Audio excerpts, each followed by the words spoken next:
Hey guys, in this video I'm going to be talking about some tips and tricks I picked up on Mordhau after about 10 to 15 hours of gameplay so far. So I'm not an expert, but I'm certainly not an amateur either, so I picked up quite a few things that I think will be helpful for some of you guys picking up the game for the first time and, you know, starting your little Mordhau career. Now, first and foremost, footwork and movement.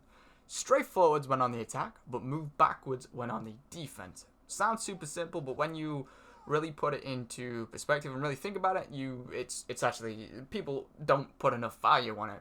I've seen a lot of people, when they're attacking, they'll move to side or they'll move backwards. They won't move forwards, but when you attack, you're supposed to press the attack, keep the enemy on the back foot, push them back, and keep them on the defensive. Pushing them like physically backwards whilst attacking them really will just keep them on the defensive and make it harder for them to counter you or put up any kind of retaliation or counter attack. So, like I said, move forwards when on the attack, move backwards when on the defense. Backwards on the defense simply because you can move away. You know, if you're moving backwards, you can move, kind of sort of navigate yourself towards friendly, you know, players, towards teammates, or towards cover. If you're on the defense, you're probably losing the battle, or losing the fight, or the enemy players taking the initiative, in which case, like I said, you should fall back and get some cover or, you know, find some other players. Hence why you should move backwards when on the defense. Also, moving backwards when on the defense will kind of encourage your enemy to carry on hacking and slashing at you. Hopefully, a lot of the time, what people will do is, if they see someone moving backwards, like these guys are seeing me move backwards now, I would have won this fight if there was only one of them, but unfortunately there was two of them. These guys, seeing me walk backwards, they're just putting up, you know, a constant barrage of attacks. If there was only one guy there, he would have easily burnt through all of his stamina, and I would have been able to turn the tide of that battle and take him out quite easily. So, like I said, move backwards when on the defense or on the retreat. Now, feign or fake a retreat, then quickly turn around to face the enemy, using your main attack on left mouse button as soon as you begin to rotate around your enemy. Basically, what I'm saying is, when you're in a fight with an enemy, fight them for a little bit, then turn around, pretend to flee, pretend to fall back. They'll inevitably chase after you. You just saw in that clip there what happens when, you know, you run away from an enemy. They want the kills, they want an easy kill, they think it's going to be an easy kill. If you're running away, they think they're better at the game than you if they've got you on the retreat. So, fall back, run away for about a second or two. After they're committed to a full, you know, pursuit of you, turn around, like, completely rotate your character 180 degrees round, and just as you begin to rotate your character around, click left mouse button to initiate a strike. And so whilst you drag your character around and rotate your character around, you'll actually drag and rotate your attack round as well. The reason I say this is because your back's going to be turned to this enemy for most of these attacks. So your animations and the prompt from your, you know, from your attack that the enemy will be able to read from you when you're about to attack them, that will be hidden because all they'll see is your back for most of it, and then you'll spin around just towards the end of the attack and hit them. It's a really good, it's a bit of a cheese attack, I'm not gonna lie. It's a bit of a bitch move, but at the end of the day, you know, you're gonna get the kill. If you hit them with a good enough weapon, or if they're light enough armored, you're going to lower their health enough to really gain an advantage on this fight. It's really great, especially if you're losing the fight as well. If you do one of this, you can really turn the tide of the battle and turn the tide of the fight. Now, momentum in this game is as important as it will be in a real-life fight. Fighting with a certain amount of rhythm will make it a lot easier to defeat your opponents and just do overall pretty goddamn well at the game. Now, don't mistake rhythm for predictability. They are not necessarily one and the same. They can be, but not always one and the same. When countering your enemy, don't settle for just one attack. When you've got the guard down, don't just attack them once. Try and squeeze in and get 2 to 3 attacks in whilst their guard is down and whilst you've got them parried. It's very important to vary these attacks. What I was just saying about the rhythm, vary your attacks pretty much whenever, vary your attacks, but especially vary your attacks when you've parried an enemy's attack by attacking, you know, with the same angle and the same direction as they have just attacked at you, and if you time it right, you'll parry their attack. Now, very important to attack with rhythm, simply because, you know, if you use the usual go-to sort of flurry and combo, which is left to right, right to left to right, move away, right to left, which is what most people do. Watch the gameplay in the background. This is some early gameplay of like one of my first games in the game. I've played more since then, but even I do it in this, where you just see someone, you want to kill them, right to left to right to left. You just want that kill, you know? And the problem with this is, It has no rhythm, and it's very, very predictable. This is the most predictable combo in the game, and the enemy player will easily react to you and gain the upper hand. You gotta fight with rhythm, but you gotta fight with a flow, but don't use the same attacks over and over again, is what I'm saying. My favorite personal combo, and you can see the sort of playstyle that I use with the longsword in the gameplay in the background. So it will depend on the kind of weapons you use, but my favorite combo actually is it's a side slash from the right to the left. Obviously that's the left mouse button attack. Then a stab, which is up on the mouse wheel. And then an overhead strike, which is down on the mouse wheel. Or if you're fighting against someone with a shield, use a kick on them instead. That'll probably be better, and it will drop that guard, which is F, and it will actually damage them by about 15 to 20 points. As we were talking about before, squeezing at least 2 to 3 attacks in after countering an enemy's attack, or just repelling an enemy's attack, is especially important if you're fighting an enemy player who is more heavily armored or even more heavily armed than you, as they will obviously be able to take a lot more damage than you and potentially deal a lot more damage than you if they're using heavier weapons than you as well as heavier armor. So the more prolonged your 1v1 fight is with them, the greater the chance they have of wearing you down before you can kill them if they're wearing heavy armor. Also, if they can keep you preoccupied, even if they're not that good, if they've got heavier armor than you, they can just really keep you busy and focused on them for a longer amount of time. And that's all the time that they keep you focused on them. That's, increases the chances of one of their teammates coming up and backing them up and overwhelming you. The feigned retreat move and method that I spoke about before, the faked retreat, where you pretend to retreat and then swing around and rotate and you hide your attack animation, that I mentioned earlier on in this video. This is especially useful for fighting a heavier armed or heavier armored opponent, as your movement speed will be faster than theirs, so you'll be able to put a little bit of space between you and the other player quickly each time you fake a retreat. About that though, don't use it too much against the same player, because they will remember it. If you attack them, pretend to retreat, attack them, pretend to retreat, and just rinse and repeat, they will remember it, and they will notice it, and they'll catch on to it. Only use it once, maybe twice if you're fighting against someone. Then don't use it against the same player if you can help it after that, because they will catch on to it unless he's an invalid. Let your enemy make the first move, and thereby let him make the first mistake. This is a lot easier than, say, attacking first and taking the initiative, as there really are so many different ways that you can counter enemies in this game.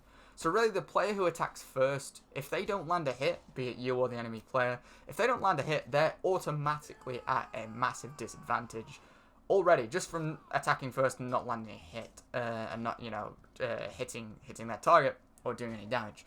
They'll be lower on stamina. They'll be unable to execute a second attack for a short time, for a while, because they'll be in that refractory period between, attacking once and then being able to attack for a second time. And they'll be a lot easier to predict for the player that didn't attack first, because that player would have just repelled them or parried them, and controls the rhythm of the fight from then on, and can predict what the other player, the parried player, is going to do. Let your enemy attack you first. If he's refusing to attack you first, use the thrown knife, or try and tempt him, walk towards him, act like you're about to hit him, tempt him into attacking you first, then back up, and just sort of let him set the tone of the fight. Then you know what you're dealing with. Read his play style, watch how he plays, notice what his favorite attacks are and what his favorite combos are. A lot of players, I noticed this in For Honor when I used to play For Honor, and it's the same in this game. A lot of players will use the same attacks over and over again, and they'll just stick to they'll have like a favorite 2, maybe 3 attacks, and they won't vary up that much. If you just sit back and watch this player that's taking shots at you or taking swings at you, you'll notice more often than not he'll have a very select few favorite moves or favorite methods of attacks. Watch him, analyze his playstyle, then when you see a moment to strike, or you see he's got a weak point when he's running low on stamina or something, attack him. Count him when you see the right opportunity. Now stay with your teammates. What you just saw was me getting fucking double teamed, and there was no need for me to charge up against 2 other players there. There really was no need for that. But I rushed in, and it was silly. I'm not claiming to be the best player. Learn from my successes in this game and from my mistakes. Stay with your teammates. Only initiate a fight. Only start a fight with an enemy player if you are sure he's on his own. Even the best players in this game will struggle immensely to fight 2 players at once. Even if the 2 players are shit and the 1 player is really good, it's still very hard looking in 2 directions at once and fighting two players at once. Only ever engage an enemy player if he's either on his own, or say if there's two of them, make sure there's two of you as well. Or better yet, outnumber your enemy. Just as you see now, we're outnumbering this guy in the gameplay, and he cannot be, you know, in two places at once. Doubling up, when teaming up with a friendly player to take down like a single... So his friends came here and like reversed it on us in that gameplay in the background. So, like, outnumbering people is so effective in this game because it's very hard to 1v2 people, is what I'm saying. When you're teaming up with a friendly player to take down, like, a single enemy player, especially if the enemy has a shield, try to differ your attacks from your allies' attacks. Say if he's using right to left, use stabs, or use overhead swings down on the mouse wheel, or use kicks or something. Vary your attacks so you're not using the same attacks as your ally, because then the enemy player has to defend against two or, you know, maybe even three different attacks from different directions and in different ways at once. Instead of just defending against two right to left slashes, he can just bring his shield up to face your right, your right to left slash, and defend against both of your attacks. But if you use different attacks, he can't just use like a one-size-fits-all approach to just holding his shield up in the same direction. He'll really struggle to face and fight both of you at once. Also, try to rotate around your enemy. Let your ally sort of keep him focused. Let your enemy focus on your ally if you can, and just try to flank him. Try to rotate around him so that at least one of you is facing his side or his back. At the very least, his side. And just sort of spread out. Don't both be attacking him from the exact same direction. Both facing him head on. Because, well, like I said, he'll just be able to hold his shield up in the exact same direction and defend against both of you. So make sure that at least one of you tries to flank around. I just sort of rotate around them like a fucking pack of sword-wielding sharks. Stay with your teammates and try to complement their playstyles. If you primarily use a spear, for example, try to hang around allies who use a sword, or a sword and a shield, or people who use bow and arrows or crossbows. Complement their playstyles is what I'm saying. If you see an ally with a shield and a sword engage an enemy, stay behind or beside your ally if you're still using the spear that I mentioned before. Stay beside your ally and kind of use him as a body shield. If you're next to an ally who's got a shield and a sword, stay behind him, use him as a body shield, and sort of stab past him and around him with your spear. If you're using a full-size spear or poleaxe, you'll really have a lot of reach with that, and you'll be able to attack round and past your ally without damaging him if you're careful. But you'll still be able to hit the enemy, and the enemy won't be able to hit you because you'll be behind your ally and his shield, and it'll be super frustrating for the enemy. Very, very good strategy. I've seen this a couple of times. It's so fucking useful. Like, you saw it before when I got mobbed, when I outnumbered that archer and the knight earlier on in the video, and then we got mobbed and we got outnumbered by like 5 guys. This is exactly what they did. They teamed up. They had an archer in the back and they had a knight in front of them and stuff. So try and do this yourself. Now, the teams that all use the same playstyles and the same characters or similar characters are 9 times out of 10 the teams that will always lose the battle. They'll get less points, less kills, and they'll just lose the battle overall. If you notice that most of your teammates are using a particular character, make sure to play as a different character to them that complements the character that most of your team is using and plays very differently to that character. A good example of this is the Brigand character. It's actually the character that I was using in this clip because this clip was taken from one of my first hours of gameplay in this game.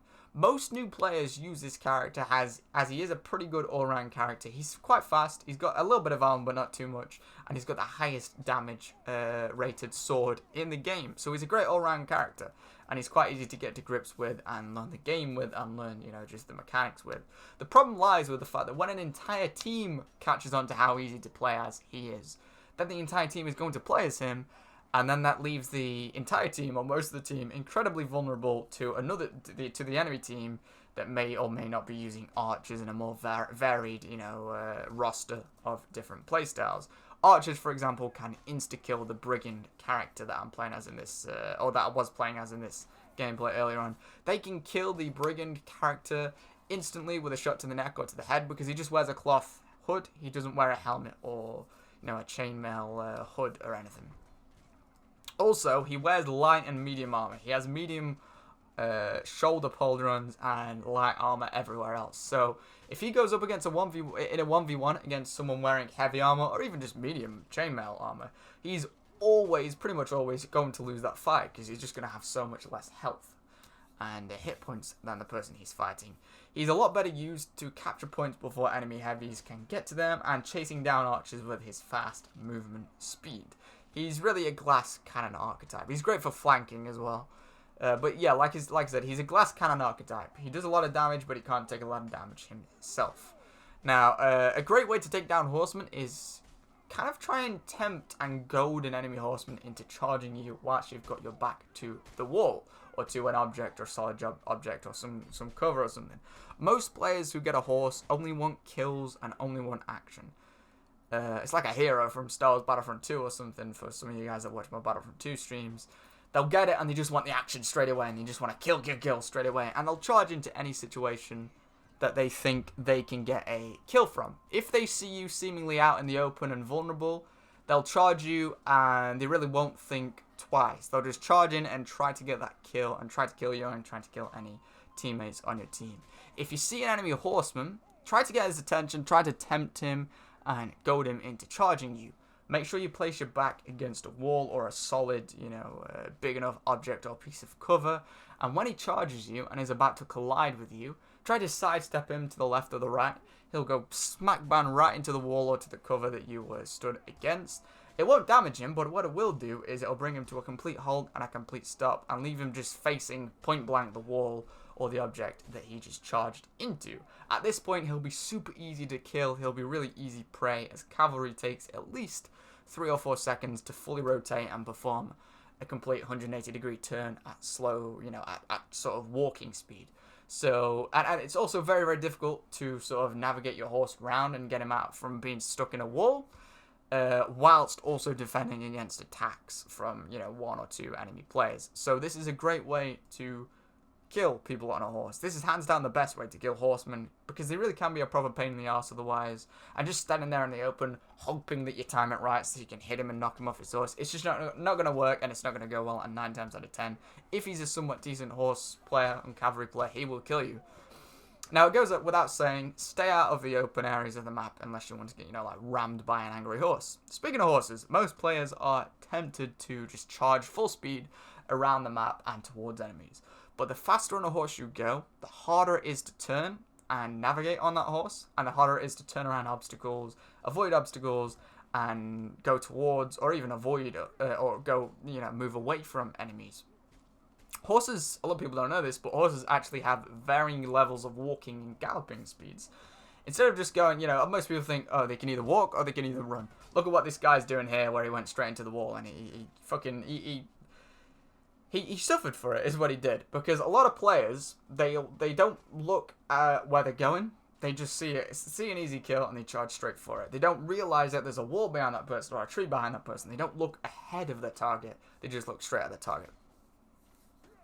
So that person in the background there, that was a prime example of it. But as I was saying, horses have varying speeds. You don't just have to sprint and you don't just have to walk. You can actually, if you press the W key or whatever the key is for you, the key binding for you is for moving forward. If you just press it for a slightly shorter time than you would for sprinting, you'll bring a horse into sort of like a trot or a jog, a slow trot, slow run. You'll still be faster than any infantry sprint speeds, even light armored infantry. So you'll be able to outrun people, but you'll find it a lot easier to turn your horse and navigate around the map and hack and, slash at enemies with your sword, axe, or spear. The only exception to this rule is if you pick up a cavalry lance, the jousting lances that you sometimes see in a game. Don't do this with those, because these are designed to be used at maximum speed for maximum charge damage, and really won't work so well at slower speeds, or they probably won't work at all at slower speeds. Now, play defense for your teams. Archers is the next point. A team that has a good group of archers on it will pretty much never be beaten. They just can't. Archers are really great in this game. The bow mechanics are just perfect. Not overpowered or anything. They're just really, really great. And archers overall can just be really, really great for controlling the map and holding points and holding parts of the map. Strategic locations or capture points from a distance without risking their lives. They're really great for wearing down tanky knights and, heavy armor users for their teammates to finish off and kill. The problem is, most archers are just left to fend for themselves and don't live long enough to do any real damage to the enemy team. In this game, archers really are just like toddlers. You can't leave them alone for too long or they'll die. So when an enemy swordsman spots an archer on your team, or if you're playing as an archer and an enemy swordsman or brigand or knight spots you, you're pretty much as good as dead, unless you can make a mad dash into a building or something and outrun them. If you're out in the open, though, you're pretty much as good as dead, because they'll notice you're there, they'll see you've got light armor, they'll see you as an easy kill, and they'll know if they leave you alone for long enough, you're just going to come back around and pepper them with arrows. And they really won't last. You won't last long as an archer, and people won't last long as an archer fighting against heavy armored people in a hand-to-hand fight, because most archers use daggers, short swords, or cleavers, which don't do much damage, and they wear very light armor, which can't take much damage. If you play as a knight or a melee-focused character, really just make a point of following around the archers on your team, try to protect them, and try to keep them alive so they can do the damage that they really are capable of doing and just control the map and get you the victory. It isn't the most fun and action-packed playstyle, but I really can guarantee you that if you do this right, you'll get way more victories than defeats, and you'll get way more victories than if you just charged in and left the archers on their own, which will in turn earn you a lot more gold and a lot more XP. So this really is great for new players looking to unlock, armor and gear and progress along the, along the progression system. Now, the final point for this is play the horde mode before playing any of the multiplayer. So many people neglect the tutorials and the single player parts of games, especially, very multiplayer focused games like this, but really seriously try to play at least 3 to 4 hours of horde mode before playing against any real people in any, player versus player match. This game is probably the most skill-based game I've ever played, certainly the most skill-based game of this genre of like multiplayer, sword fighting, whatever. Definitely the most skill-based game of that genre. So the learning curve, it really is ultra steep. So if you go throwing yourself into online player versus player immediately without any practice, without any practice, the gameplay mechanics are really, really in-depth and detailed. You're gonna find it so frustrating and so rage-inducing. Horde mode will teach you a lot more about the fundamentals, the fundamental mechanics and just playstyles and weapons of the game, like blocking and parrying, for example, than a tutorial ever could, and you won't have the frustration and the rage that will inevitably come from just jumping right into a multiplayer match. Anyway, that's all I've got for you. I'll make another one of these videos when I'm more experienced and better at the game. Thank you for watching. If you've got any tips, share them in the comments, and if it helps you, leave a like on this video. Anyway, thank you all for watching, and I'll hopefully see you all in my next video. Bye-bye.